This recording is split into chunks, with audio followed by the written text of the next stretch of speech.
Hi all, ഇനി നമ്മുടെ Christmas എക്സാമിന് 1.5 മാസം മാത്രം ബാക്കി. ഈ 1.5 മാസത്തിൽ നിങ്ങൾ +2 ഫിസിക്സ് മാത്രം 10 ചാപ്റ്റേഴ്സാണ് പഠിച്ചെടുക്കേണ്ടത്. അഥവാ വേവ് ഒപ്റ്റിക്സ് വരെയുള്ള ചോദ്യങ്ങൾ നമ്മുടെ ചോദ്യ പേപ്പറിൽ നമുക്ക് എക്സ്പെക്ട് ചെയ്യാം. ഇതിനേക്കാളും ഭയപ്പെടുത്തുന്ന ഒരു കണക്ക് കൂടി ഞാൻ നിങ്ങളുടെ മുന്നിൽ വെക്കാൻ പോവാണ്. അതാണ് ഈ 10 ചാപ്റ്റേഴ്സിൽ നിന്ന് എൻ്റെ മക്കളെ നിങ്ങൾ പഠിക്കേണ്ട ഡെറിവേഷൻസിൻ്റെ എണ്ണം. അത് 55 ആണ്. ഒരു തവണ കൂടി ആവർത്തിക്കാം, 55 ഡെറിവേഷൻസ് ആണ് ഈ 10 ചാപ്റ്റേഴ്സിന് മാത്രം നിങ്ങൾ ക്രിസ്മസ് എക്സാമിന് പഠിക്കേണ്ടത്. സാറേ, ഞങ്ങൾ എന്തിനാണ് ഈ ഡെറിവേഷൻസ് പഠിക്കുന്നത്? സപ്പോസ് ഞാൻ ഡെറിവേഷൻ പഠിക്കാതെ ക്രിസ്മസ് പരീക്ഷ അറ്റംപ്റ്റ് ചെയ്താൽ എന്താണ് എനിക്ക് സംഭവിക്കാൻ പോകുന്നത്? അതിനുള്ള ഉത്തരം ഞാൻ ആദ്യം പറയാം. മക്കളെ, ഈ ഡെറിവേഷനിൽ നിന്നും മാത്രം 20 മുതൽ 25 മാർക്കിന് വരെ ചോദ്യങ്ങൾ നേരിട്ട് നിങ്ങളുടെ ചോദ്യ പേപ്പറിൽ നിങ്ങൾക്ക് എക്സ്പെക്ട് ചെയ്യാം. അഥവാ ഏറ്റവും ലളിതമായിട്ട് പറയുകയാണെങ്കിൽ 30 മുതൽ 40% മാർക്ക് ഡെറിവേഷനിൽ നിന്ന് മാത്രം ഏറ്റവും നിസ്സാരമായി നിങ്ങൾക്ക് ക്രാക്ക് ചെയ്യാൻ സാധിക്കുന്നതാണ്. സോ അതൊരിക്കലും നിങ്ങൾ നഷ്ടപ്പെടുത്തി കളയരുത്. കാരണം നിങ്ങളുടെ ഫുൾ മാർക്കിനെയും നിങ്ങളുടെ A+നെയും തീരുമാനിക്കുന്ന മാർക്കിൽ ഏറ്റവും ക്രൂഷ്യൽ ആയിട്ടുള്ളത് ഈ ഡെറിവേഷൻസിൽ നിന്നുള്ള മാർക്കുകൾ തന്നെയാണ്. പിന്നെ പല കുട്ടികളുടെയും പ്രശ്നമാണ്, സാറേ ഈ എണ്ണമൊക്കെ ഓക്കെ, ഇതിൽ ഒരു ഡെറിവേഷൻ പഠിക്കാൻ പോലും ഞങ്ങളിൽ പലരും വിയർക്കുന്നുണ്ട്. കാരണം ഇതൊന്നും കൃത്യമായിട്ട് പഠിച്ചെടുക്കാൻ സാധിക്കുന്നില്ല. ഡെറിവേഷൻസ് എളുപ്പത്തിൽ പഠിക്കാൻ എന്തെങ്കിലും ഒരു മാർഗമുണ്ടോ? പല കുട്ടികൾ പലതവണ എന്നോട് അതുപോലെ തന്നെ ഫിസിക്സ് എടുക്കുന്ന എല്ലാ ടീച്ചേഴ്സിനോടും ചോദിക്കുന്ന ചോദ്യമാണ്. മക്കളെ, എന്തും എളുപ്പത്തിൽ നേടാമെന്ന ചിന്താഗതി ആദ്യം എടുത്തു മാറ്റുക. മറിച്ച് ഈ ഡെറിവേഷൻസ് എല്ലാം ഒരു തവണ പഠിച്ചാൽ പിന്നീട് മറക്കാതിരിക്കാൻ, അഥവാ നിങ്ങളുടെ മാർച്ചിൽ നടക്കാൻ പോകുന്ന ബോർഡ് എക്സാം വരെയും നിങ്ങളുടെ മനസ്സിനകത്ത് നിൽക്കാനുള്ള കുറച്ച് മാർഗ്ഗങ്ങൾ ഞാൻ ഈ വീഡിയോയിലൂടെ നിങ്ങളുമായിട്ട് ഷെയർ ചെയ്യാം. അല്ലാതെ എനിക്ക് ഡെറിവേഷൻ ഒരു 4 സ്റ്റെപ്പിൽ പഠിക്കണം അല്ലെങ്കിൽ 3 സ്റ്റെപ്പിൽ പഠിക്കണം എന്ന രീതിയിലുള്ള തോന്നലുകൾ നിങ്ങൾ ആദ്യം തന്നെ എടുത്തു മാറ്റുക. അതൊരിക്കലും സാധിക്കുന്നൊന്നുമല്ല.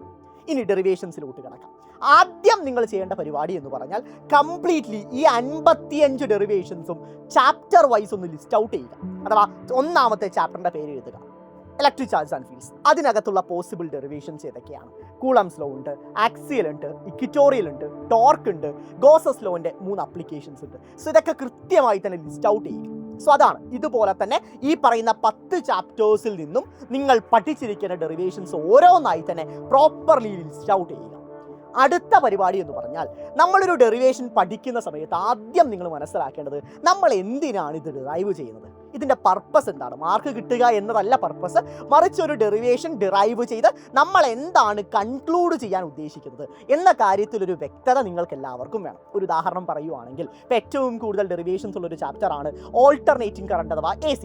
അതിനകത്തുള്ളൊരു ഡെറിവേഷനാണ് ഒരു പ്യുവർലി റെസിസ്റ്റീവ് സർക്യൂട്ടിനകത്ത് നമ്മൾ AC സപ്ലൈ കൊടുത്തിട്ട് അവിടെയുള്ള വോൾട്ടേജും കറണ്ടും തമ്മിലുള്ള റിലേഷൻഷിപ്പ് ഡിറൈവ് ചെയ്യുന്നത്. സോ ആ ഡെറിവേഷൻ ചെയ്യുന്നതിന് മുൻപ് തന്നെ നിങ്ങൾ ആദ്യം തിരിച്ചറിയേണ്ടത് ഇതിൻ്റെ പർപ്പസ് എന്ന് പറഞ്ഞാൽ വോൾട്ടേജും കറണ്ടും ഒരു പ്യുവർലി റെസിസ്റ്റീവ് സർക്യൂട്ടിൽ ഏത് തരത്തിലാണ് റിലേറ്റ് ചെയ്യപ്പെട്ടിരിക്കുന്നത്, എത്രയാണ് ഫേസ് ഡിഫറൻസ്, അതിൻ്റെ ഫേസർ ഡയഗ്രാം കൺസ്ട്രക്ട് ചെയ്യുക. സോ ഇതൊക്കെയാണ് നമ്മുടെ പർപ്പസ് എന്ന് പറയുന്നത്. അത് ആദ്യം തന്നെ നിങ്ങൾ മനസ്സിലാക്കുക. എന്നതിന് ശേഷം മാത്രം നിങ്ങൾ ആ ഡെറിവേഷൻ പഠിച്ചു തുടങ്ങുക. അങ്ങനെ പഠിക്കുന്ന സമയത്ത് രണ്ടാമതായിട്ട് നിങ്ങൾ ശ്രദ്ധ പുലർത്തേണ്ടത് ആ ഡെറിവേഷനുമായി ബന്ധപ്പെട്ട ഡയഗ്രാമാണ്, ഫിഗർ വളരെയധികം ഇമ്പോർട്ടൻ്റ് ആണ്. സോ മെജോറിറ്റി ഏകദേശം ഒരു 80% ഡെറിവേഷൻസിനും നിങ്ങൾക്ക് ചിത്രങ്ങൾ വരയ്ക്കേണ്ടതായിട്ടുണ്ട്. ചിത്രം വരച്ചാലാണ് ഒരു ബെസ്റ്റ് ഇംപ്രഷൻ നിങ്ങൾക്ക് ക്രിയേറ്റ് ചെയ്യുക. ഒരു ടീച്ചർ നിങ്ങളുടെ ഉത്തരക്കടലാസ് നോക്കുമ്പോൾ ജസ്റ്റ് ഡെറിവേഷൻ്റെ ടൈറ്റിൽ എഴുതിയിട്ട് കംപ്ലീറ്റ്ലി നിങ്ങൾ തിയററ്റിക്കലായിട്ട് പോയി കഴിഞ്ഞാൽ ഒരിക്കലും ഒരു നല്ലൊരു ഇംപ്രഷൻ ക്രിയേറ്റ് ചെയ്യപ്പെടുന്നില്ല. മറിച്ച് നിങ്ങളൊരു ചിത്രം വരച്ചു കഴിഞ്ഞാൽ അതൊരു ബെസ്റ്റ് ഇംപ്രഷൻ തന്നെയായിരിക്കും. പിന്നെ പലരും ചെയ്യുന്നൊരു തെറ്റാണ്, ചിത്രം വരച്ചിട്ടും പിന്നെ അതിനെക്കുറിച്ച് ഒന്നും പ്രതിപാദിക്കാതെ പിന്നെയും ഡിറൈവ് ചെയ്യുന്നത്. അവിടെയും നിങ്ങൾ വലിയൊരു പ്രശ്നമാണ് ചെയ്യുന്നത്.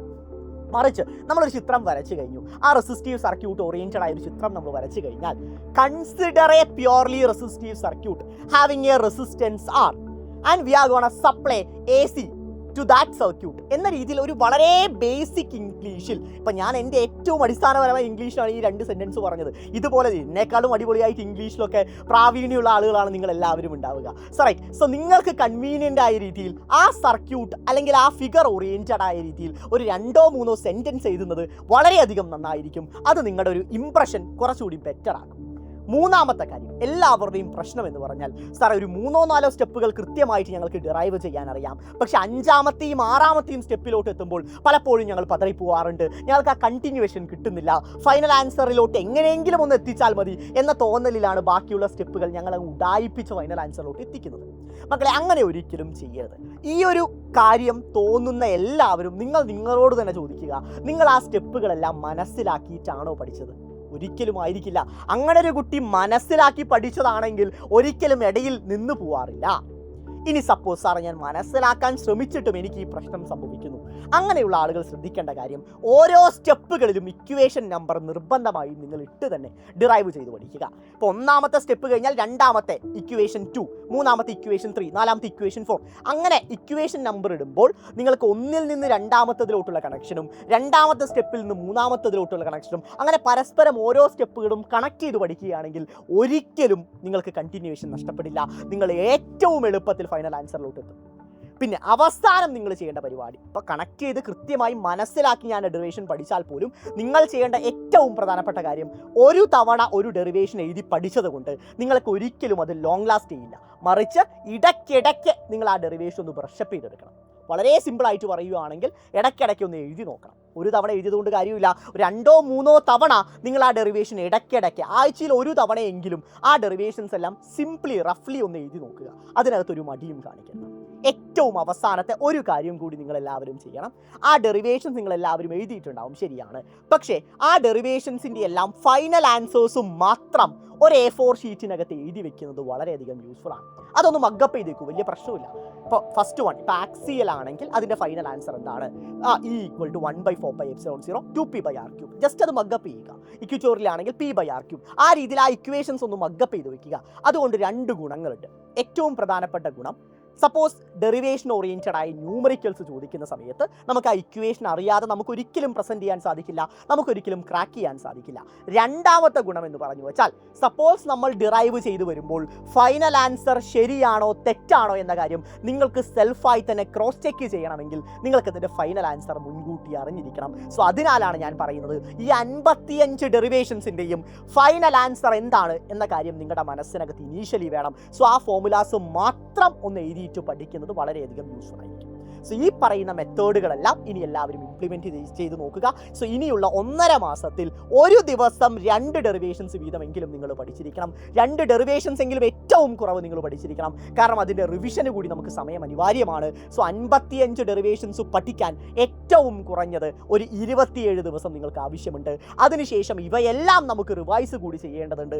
സോ ഇന്ന് മുതൽ തന്നെ 2 ഡെറിവേഷൻസ് ആണ് ഞാൻ ഉറപ്പായിട്ട് പഠിക്കും. സോ ഇന്ന് കൂളംസ് ലോയും അതുപോലെ തന്നെ ആക്സിയലിൻ്റെ ഡെറിവേഷനും പഠിച്ച് ഞാൻ ഇന്ന് ആരംഭിക്കാൻ പോവുകയാണ് എന്ന് നിങ്ങളെല്ലാവരും തീരുമാനമെടുക്കണം. ഒരിക്കലും നാളേക്കായിട്ട് മാറ്റി വെക്കരുത് മക്കളെ. സോ ഇന്ന് ഞാൻ പഠിക്കുമെന്ന ആളുകളാണെങ്കിൽ ഉറപ്പായും ചാറ്റ് ബോക്സിനകത്ത് അല്ലെങ്കിൽ കമൻറ്റ് ബോക്സിനകത്ത് ചാലഞ്ച് അക്സെപ്റ്റഡ് എന്ന രീതിയിൽ എല്ലാവരും ഒരു ഹാഷ്ടാഗ് ഇട്ട് കമൻറ്റ് ചെയ്യാം മക്കളെ. സോ ഇതുപോലുള്ള വീഡിയോസുമായിട്ട് ഞാൻ എന്തായാലും തിരിച്ചു വരും. ഈ വീഡിയോ യൂസ്ഫുൾ ആണെങ്കിൽ ഉറപ്പായും താഴെ കമൻറ്റ് ചെയ്യാൻ മറക്കരുത്. കൂടെ ഒരു hashtag challenge accepted. So guys, love you all.